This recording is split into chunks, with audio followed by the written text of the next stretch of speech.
ഒരു കോഴിക്കോടൻ രുചിയുടെ പുതിയൊരു വീഡിയോയിലേക്ക് എല്ലാവർക്കും സ്വാഗതം.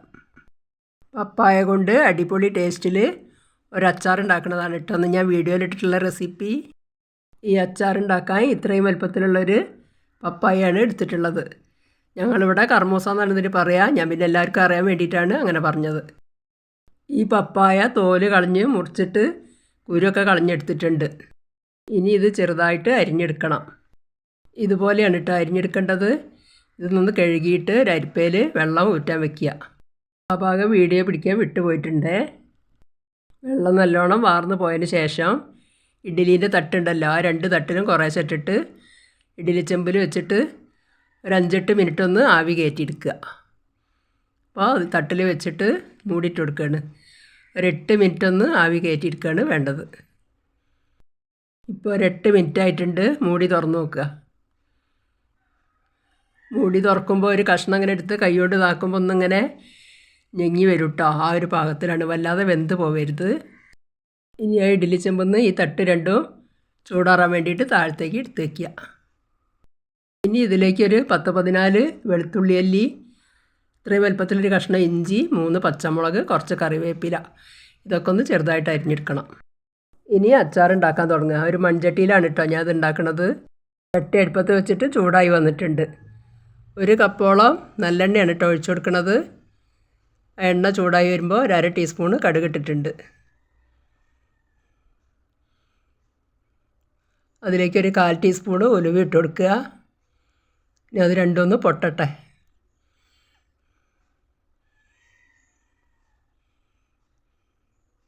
അപ്പോൾ കടുക് ഉലുവയൊക്കെ നല്ലോണം ഒന്ന് പൊട്ടി വന്നിട്ടുണ്ട്. ഇനി അതിലേക്ക് അത് ഇഞ്ചി ഇട്ട് കൊടുക്കുക. വെളുത്തുള്ളി അരിഞ്ഞത് ഇട്ട് കൊടുക്കുക. പച്ചമുളക് അരിഞ്ഞത് ഇട്ട് കൊടുക്കുക. നല്ലോണം ഒന്ന് വഴറ്റിയെടുക്കുക.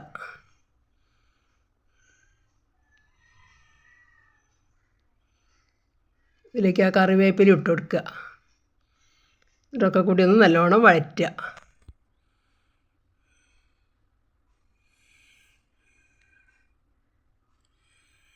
ആ പച്ചമണമൊക്കെ ഒന്ന് നല്ലോണം മാറിയിട്ടൊന്ന് ആ കറിവേപ്പിലൊക്കെ ഒന്ന് ഞെരിഞ്ഞ് വരണം.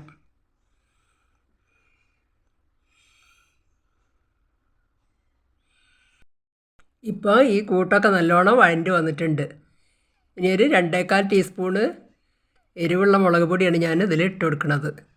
ഒരു 1/4 ടീസ്പൂണ് മഞ്ഞൾപ്പൊടി, ഇതിലേക്ക് പാകത്തിനുള്ള ഉപ്പൊക്കെ പിന്നെ പാകം നോക്കിയിട്ട് വേണം ഇട്ട് കൊടുക്കുക. ഒക്കെ കൂടിയിട്ടിട്ട് നല്ലോണം ഒന്ന് ഇളക്കി യോജിപ്പിക്കുക. ഈ സമയത്ത് ഗ്യാസ് ഓഫാക്കണേ, മറ്റേ ഈ പൊടികളൊക്കെ കരിഞ്ഞു പോകാനുള്ള സാധ്യത ഉണ്ട്.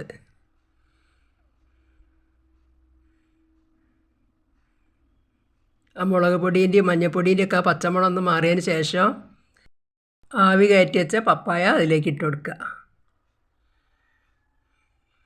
എന്നിട്ട് എല്ലാം കൂടി ഒന്ന് നല്ലോണം ഇളക്കി യോജിപ്പിക്കുക.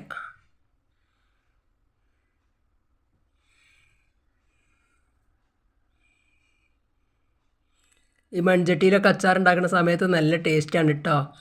അലുമിനിയം പാത്രത്തിലൊന്നും കഴിയണതും ഉണ്ടാക്കാതിരിക്കുകയാണ് നല്ലത്. ഇതിലേക്ക് ഒരു 1/2 ടീസ്പൂണ് കായപ്പൊടി ഇട്ട് കൊടുക്കുക. നല്ലോണം എല്ലാം കൂടി ഒന്ന് ഇളക്കി യോജിപ്പിക്കുക. ഒരു ചെറിയ സ്റ്റീൽ ഗ്ലാസ്സിന് ഒരു 1/4 ഗ്ലാസ് വിനാഗിരി ഒഴിച്ചു കൊടുക്കണ്ടേ, സുർക്ക. ഇതെല്ലാം കൂടി ഒന്ന് നല്ലോണം ഇളക്കി യോജിപ്പിക്കുക. ഈ സമയത്ത് ഗ്യാസ് ഒന്ന് ഓണാക്കിയതിന് ശേഷം ഒന്നൊരു ചൂട് ഒരു തളം ഇങ്ങനെ വരുന്ന സമയത്ത് ഗ്യാസ് ഓഫാക്കുക.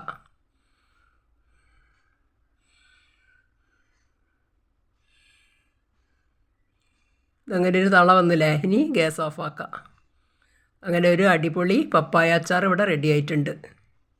ഇനി ഒരു പാത്രത്തിലേക്ക് കോരി മാറ്റുക.